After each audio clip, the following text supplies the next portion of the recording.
น้ำลิ้นเนาะแม่ไหลตลอดเลยบ่ไหลตลอดเลยเนาะ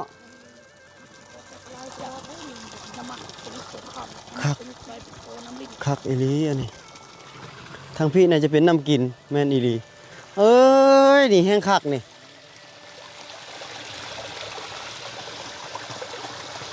คักอีหลีอันนี้ไปเลาะท่าทำเบิดบ่แก้วไปแหวกครับ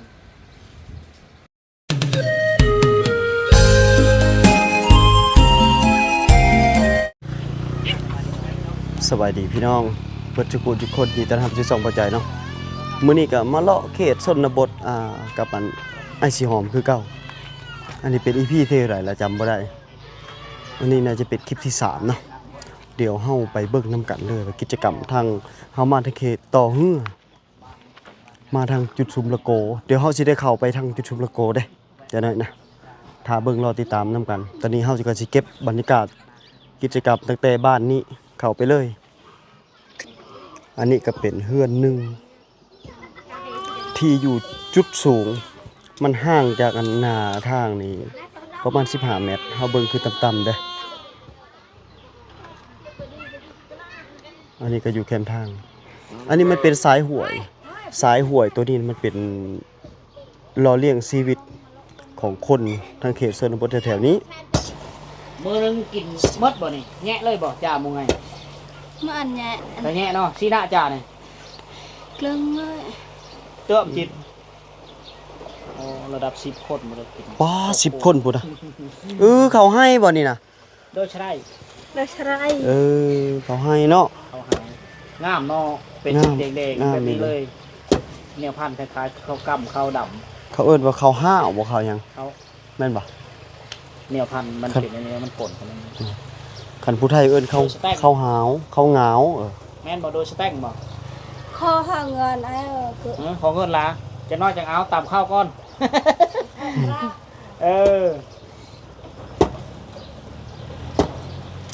ตำข้าวเมื่อยขอเงินมีตีเพิ่นหลายคนเมื่อยมีบ่บอนสีก็มีบ่เบิ้นบอนซ่าตะเบิ้นโฮงสีคันมีเงินแล้วจ้างสีกล้องช่วยบ่มีแต่ผู้เป็นเมียต่ำเนาะผู้เมียนี่เก่งเนาะผัวบ่ตำซอยบ่อันตรายกล้องอันตรายมีแต่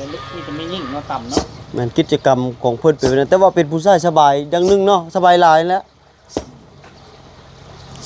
ถือว่าผู้ชายหาเงินอย่างเดียวบ่ช่วยพระบ่จะแม่นเจ็บพระลงเด้อยู่เฮือนคือว่าไปหาเงินจ้ะครับเดี๋ยวไปหาเงินเจ็บพระเพราะว่าไปช่วยจ้าพายไปหากินหน้าไปช่วยจ้าทำแนวช่วยจ้าผู้เป็นเมียอีกไปเนาะ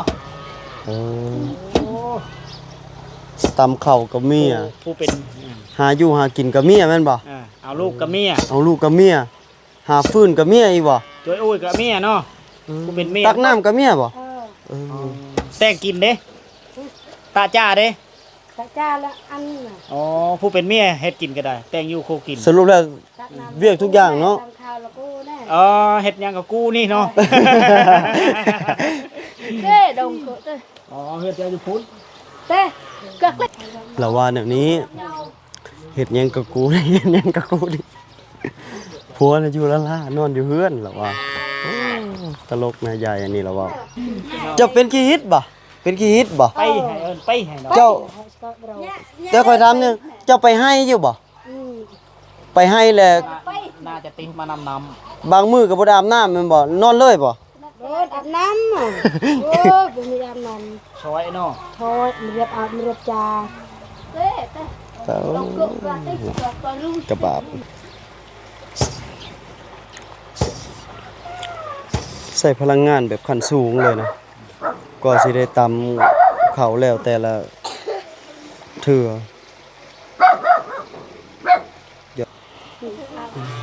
เนื้อก็ได้เยอะ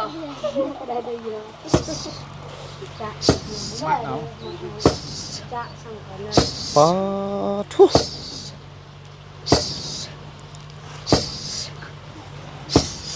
เสี้ยนขนาดเนาะตำข้าวจนบ่เหี่ย แต่แม่นเฮาต่ำนี่เฮ้ เหี่ยหมดเลยอะ คือเราว่าแหละผู้เป็นผู้ผู้เป็นสามีนี่มีเคยต่ำจักเธอเราอะ โอ้ นึงมาต่ำเขา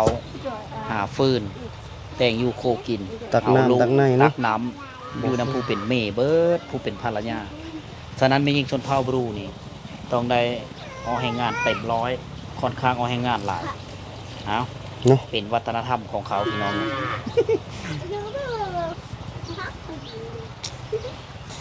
ทางส้นเผาทางเพิ่นนี่น่ะแนวนี้บ่ว่าสิทุกข์สิยากสิหยังซำใดก็คันเฮือนได้มีลูกชายเนี่ยต้องเอามือสิ7ชาย8ชายก็อย่าติดต่อให้กู้ให้ยืมน้ำบ้านน้ำเมืองเขาก็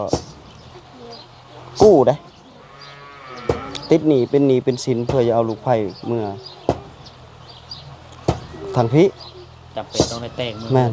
แต่ว่าทางบ้านเฮาเนี่ยแล้วแต่ความพึงพอใจคันว่าเฮามีบ่คันมีเนี่ยก็เอาเมื่อคันบ่มีก็ร่วมกันแล้วก็แล้ว ถึงสิเอาเมื่อบ่เมื่อก็เมื่ออยู่ได้เฮาน่ะ ดาวปุกงโก้ มันบ่ได้ยากมันง่ายๆ มันเป็นฮีตผู้ไทยอะ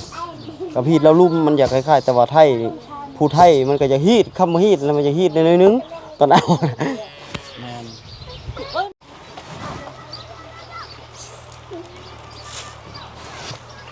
อันนี้เพิ่นกำลังสิฮอดขั้นตอนการพัดเอาเศษเขาเอิ้นว่าห้ำเนาะ ออก ที่แก้มเนาะ เอาขี้แกบออกตัวที่มันยังลงเรือ อะไรกันเหรอลองกัน เขาเอิ้นว่าซ่อมแล้วนี่เนาะ ก็คือ ขัดเลยคือว่าวัดเป็นถือว่าแล้วเลยสำเร็จเลยเพื่อจะได้กินข้าวเนาะ เพื่อสิได้กินแม่นธรรมดา ได้ละ เขาบ่ได้เลี้ยงเป็ดเลี้ยงไก่คันเลี้ยงเป็ดเลี้ยงไก่เนี่ยเขาสิไปเขาสิได้ครึ่งเอาเขาเปลี่ยนอีกเด้ แม่น อันนี้แต่ว่าหนึ่งเลยอันนี้ กันเหรอกันแล้ว ภาษาบรูเขาเอิ้นว่าอุ้ม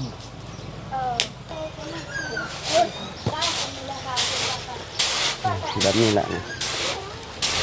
คือเฮานี่บ่เคยเฮาไปเฮ็ดเหมือนเฮียถิ่มเบิดเลยนี่นะคือเขาคือว่าแหละเฮ็ดตั้งแต่น้อยจนใหญ่เอาลูกเอาผัว จนเฒ่าจนบ่มีแห้งพุ่นละเฒ่าก็ยังเฮ็ดอยู่แนวนี้โอ้ แต่ว่าตบขัด กระลูดมือปอกเลยก็มึนเลย เรียบร้อย ตำเข้ามื้อนี้คือศูนย์เป้าเลยนะ แต่ว่าเอาเคาะแล้วคือเอาเคาะเยอะ เก็บบัดนี้เก็บเข้ากะเขาเอิ้น อันตะเบิ้นแงะโต้ยแล้วเนาะโอ้ เด็ดจาน เก็บทุกเม็ดนะ เก็บทุกเม็ดแล้วนี่ ถ้าว่าเป็นพี่น้องชนเผ่าโต้ยนี่ก็เป็นถ้าว่ามันตกเฮในขี้ดินเขาจะเก็บคืนหมดเอาโต้ยเป็นฮีตที่โหดกว่านี้อาชีพ เด้อซื้ออันเกลือซื้อหยังเด้อเอ้าข่อยมีบ่หลายก็น้ำจิตน้ำใจเด้อนี่แหละพี่น้องเอ้ยเป็นวิถีของพระเจ้าเป็นแบบนี้เวียกเฮือนเวียกซ่านทุกสิ่งทุกอย่างก็ขึ้นกับเมีย เป็นเมย์มดแหละ เมียทุกอย่างนับตั้งแต่น้ำกินพุ่นละ แม่นยัง รั้วฟืน นี่แหละเนาะ ทุกอย่าง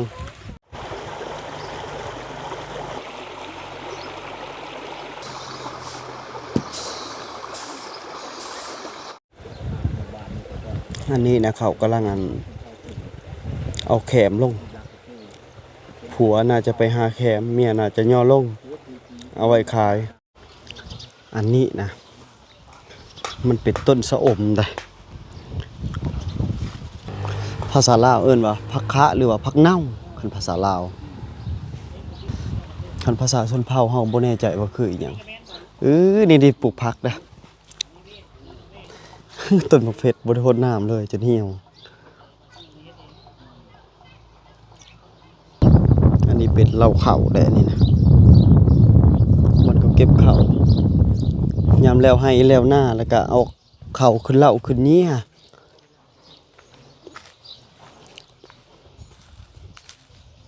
ถือว่าโอ้น้องพี่น้องคักอยู่แบบนี้แหละอันนี้ก็เป็นสิ่งที่มันแปลกใหม่สำหรับคนอยู่ห่างไกลอยู่ต่างประเทศอันนี้ก็เป็นสวนพัก อันนี้ให้เดาว่าต้นอีหยังนะใบอีหยังนี่1 2 3เอาซะเลยอันนี้เป็นต้นยาสูบเด้อยาสูบที่เฮาสูบเฮาเคี้ยวหมากนี่แหละเพราะว่าคนทางนี้เขาอาศัยแบบสูบอันตัวนี้แหละปลูกจากธรรมชาติเป็นปุ๋ยชั้นดีเลยเด้อันนี้ก็เป็นคอกงัวคอกควายลงมานี่เป็นสวนมันก็เฮ็ดให้พักนี่งามอุดมสมบูรณ์โอ้เฮ็ดอีหยังนี่พ่อ มีด ดำมีดบ่ โอ้คักอีหลีเนาะได้ทางให้ทางสวนแล้วบ่ ยัง เดือน3พุ่นแล้วเนาะอันนี้ก็เป็นภูมิปัญญาชาวบ้านเอาพวกเล็กพวกอีหยังมานี่นะเก็บจากเล็กมักแตกเก็บจากเล็กอย่างมาละตีเฮ็ดผ้าตีเฮ็ดมีดมันเป็นแบบนั้นได้ บ่ม นั่น บ่ม นั่น หน่อยเฮ็ด เล็กจากอันระเบิดแล้วปนิดำผ้าเดี๋ยวนี้นี่เขายังเอาว่าเป็นเล็กแต่เก้านี่เขาเอากระสอบลูกปืน เยอะ ปืนยิงย่นนะปืนลูกใหญ่ๆนะสำคัญกับอันเนี้ยเนาะกระสอบลูกปืนมันเป็นท่องแต่ก่อนนะแต่เดี๋ยวนี้ในเวียดแก้วมันเข้ามาหลายเขาเอาเครื่องของมาหลายแล้วบ่ว่าจะเป็นจากรถถีบเก่าบ่อย่างไรเขาตัดเอาแล้วมาเฮ็ดปอกผ้าปอกมีดได้คือแต่เก่าเอาแต่กระสอบลูกปืนบัดนี้บ่เห็นนั่นลูกระเบิดเนาะอันนี้ก็คือมันเป็นภูมิปัญญาของชาวบ้าน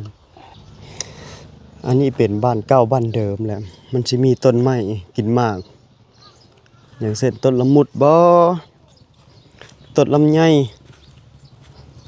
โอ้เฮือนอันนี้มุ่งด้วยอีหยังนะโอ้ยกะฟุ้ยผู้ใดนี่นะหลาย10 ปีแล้วได้เฮือนที่มุ่งอันนี้นะบ่ได้เห็นง่ายๆได้มุ่งกับฟุ้ยเฮือนปู่เฮากับมุ่งคือกันแต่ก่อนเอากับฟุ้ยแล้วมามุ่งมันเป็นแบบทางน้ำมันเด้ทางน้ำมันตั้งแต่สงครามพุ่นแล้วบัดนี้มันเหลือมันบ่ได้อึดบัดนี้ชาวบ้านก็เลยพากันเอามาผ้าแล้วล่ะครับตีมามุ่งเฮือนแบบนี้ละผู้ใดก็เฮ็ดแบบนี้คือกันแต่ว่าเดี๋ยวนี้ก็ค่อนข้างจะเหลือน้อยแล้วได้บ่ค่อยมีแล้วได้โอ้อันนี้โครงการนำบาดาลหมู่บ้านสหภาพรบอันนี้ก็ดีมันมีเด้ประชาชนก็ใส่น้ำอยู่นี่แหละนี่แขเห็นบ่ไปบ้านใดก็เห็นหมดได้อันนี้นะปยาสูบป่ะนี่ใบยาสูบได้นี่ตากมันมาดแล้วก็ซอยเอาไว้สูบไว้เคี่ยวออร์แกนิกเลยนี่บ่ได้ใส่ปุ๋ยตอนปลูกบ่ได้ใส่ปุ๋ยเด้เนาะบ่ได้ใส่บ่ปุ๋ยบ่ฮู้ เพิ่นบ่ฮู้เพิ่นว่าโอ้ได้หลายเนาะแคมนี่เนาะแต่ว่าไปเอา ธรรมชาติ ได้หลายเนาะคันขายดิบนี่ได้ประมาณเท่าไหร่นี่โลเท่าไหร่ดิบนี่โล 5,000คันแห้งนี่แพงแน่เนาะอันนี้ก็หลายเติบได้นี่ไปไกลออกแล้วกว่าสิได้สังเกตเบิ่งเฮือนซ่านบ้านซองก็มีแต่แบบวิถีชีวิตนะโอ้วิถีชีวิตคักหลายมาแบบนี้รู้สึกว่าโอ้มีความสุขนะพี่น้องเอ้ยหมูอย่าโตมันใหญ่แต่หมูนี่ทางหลังเฮานี่คักเดลี่อันนี้เซอะนำหางลิ้นได้นี่นะโอ้น้ำลิ้นเนาะแม่ไหลตลอดเลยป่ะไหลตลอดเลยเนาะ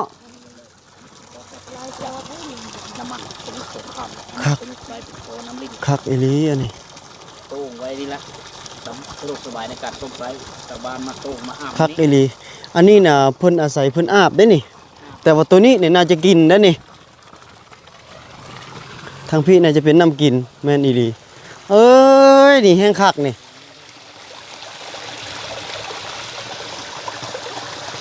คักอีหลีอันนี้ อ๋อตัวนี้น่าจะเป็นดื่มกินนี่ แม่นอันนี้น่าจะกิน เป็นซ้ำนี่มั้งเออ คักบัน โอ้มานั่งอาบน้ำนี่เต้เย็นครับ บ่คักอย่างเดียวเนาะเหม็นขี้ ห้องน้ำเขาสาธารณะได้เลยกินอายตุย เห็นบ่ผักกูดนะตามธรรมชาติเลยได้ผักกูดนี่ เป็นภาคกลางนี่คือเจ้าไม่ทันมีวิชาที่ตกทาง ผักกูดอันนี้น่ะเป็นท่อน้ำมันได้เนาะนี่เนาะอันนี้เป็นท่อน้ำมันมาประยุกต์เฮ็ดเป็นท่อน้ำป้าเย็นนี่ลีวะโอ้น้ำอันนี้คักไอ้ลีมีครบเบิดทุกอย่างอันนี้ที่เราเห็นในตากสลูสำราบนี่อาบน้ำแล้วก็ตบเลยได้กับบ้านตบนะคำว่าซักนั่นแหละตบแต่สิแฟบบ่แฟบหรือว่าสิใส่สบู่นี่ก็แล้วแต่ส่วนหลายก็บ่ได้ใช้ดอกนุ่งแล้วก็ตากไว้แล้วลงมาบัดนี้ลงมาแล้วสิอาบน้ำอีกนุ่งตัวนี้ใส่นุ่งพอนุ่งปุ๊บแล้วก็ตบก็ใส่กับอันนี้นี่กับหินนี่ล่ะตีเปียมากระตากไว้สินไผสินมันได้ของไผของมันไว้อยู่นี่นี่ตากย้ายอยู่นะสิเป็นสลอเป็นสลิปเป็นนี่ยังคือกันเบิดเลยนี่ลาวตากผ้าป้าคักเถอะวะ ยามมื้อแรกนี่คือซีดีเนาะมันลมแห้งยามเดือนดอกเริ่มจะเปรี้ยว วิวเบิ่งเฮือนเรานี่วิวบรรยากาศถือว่าเหมาะสมเลยกับการปลูกเฮือนอยู่หมองนี้นี่ถือว่าคักเลยนี่โพดโพคักอีหลีพี่น้องเอ้ยอยู่เทิงก็เป็นบ้านอยู่เทิงก็เป็นเฮือนคนอยู่ทางลุ่มพุ่นก็เป็นเฮือนคนคือกันแล้วก็มีเส้นทางผ่านเชื่อว่าตอนยังน้อยนี่ผู้ใดก็น่าจะแต้มรูปขึ้นมาแล้วก็เป็นภาพแห่งจินตนาการก็ว่าแม่นเนาะทุกคนงามอีหลีพอกันอยู่เฮือนหลังนี้นะ สันกระโตกสันยังแต่เก้าจะอยู่บ้านได้พ่อเฒ่าเจ้าก็อยู่บ้านนี่แต่เก้าบ่ บ่ได้ อยู่บ้านยัง คอยอยู่บ้านเวลาเพิ่น บ้านห้วยละอาแคมทาง ข้อยเคยเห็นนะก็มัน อ้าวบ่เคยก็เขาอยู่หั่นน่ะ อัน คื นี้เมียเขาตายแล้วก็อยู่น้ำร้าน อันนี้มันอยู่เพิ่น นี่ชีวิตแล้วก็มาอยู่น้ำร้าน โดย อันได้เฮือนเจ้านะพ่อนี่บ่ นี่เลย หลังนี้เลยเนาะ เลย คือเพิ่นก็คือสารกระโตกสารกระดงขาย กระโดกยังอ่ะ อ๋อมีกระโตกพร้อม หมอน่ะหมู่มันจะเอาหั่นน่ะให้ค่อยเฮ็ด อ่า บ่เป็นมา บ่แม่นคอยบ่แม่น จักไผแล้ว บ่รู้จักแล้วเขาบ่ฮู้กัน เจ้าหั่นแล้ว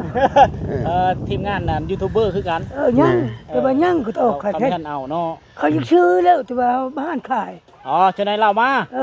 บางเทื่อเรามาเพิ่น ของเราก็เอาพอเฮ็ดให้ค่อยแน่ก็ตกค่อยบ่มีก็ตกทอกเขาอ่ะ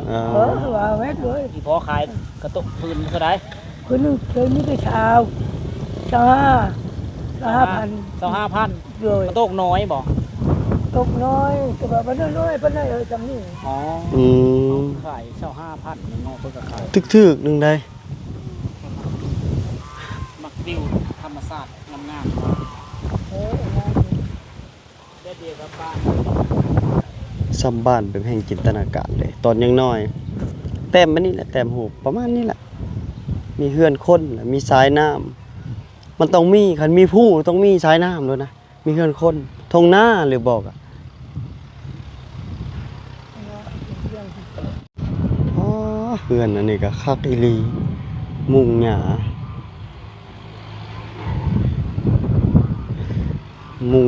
ค่าหลังนี่ก็เป็นอันนั้นอันนี้เนี่ยเป็นห้องนอนเขาได้เห็นปะเราก็บ่กล้าเข้าไปใกล้หลายเฮือนน้อยๆนี่ก็มันมี3ครบเลยเฮือนใหญ่เฮือนครัว เหล้าข้าวครบหมดทุกอย่างไฟฟ้าก็มีโซลาร์เซลล์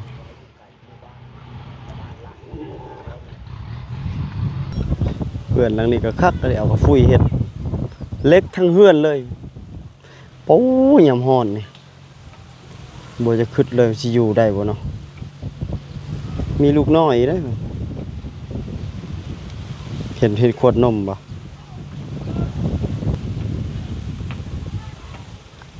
บรรยากาศดีดี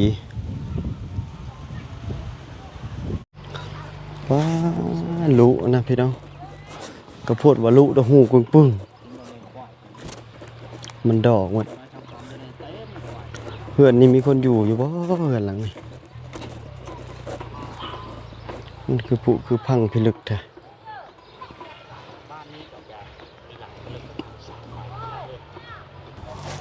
อันนี้นะมันเป็นคอกควายเลยนี่คอกควาย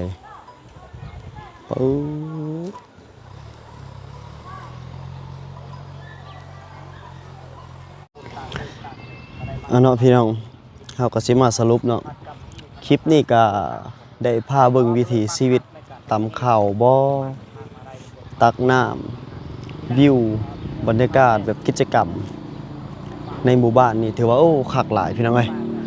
เนาะคลิปจบเพียงเท่านี้ก็เด้อมื้อหน้าเดี๋ยวพบพ้อกันใหม่พี่น้องเอ้ยสำหรับมื้อนี้กล่าวคำว่าสบายดี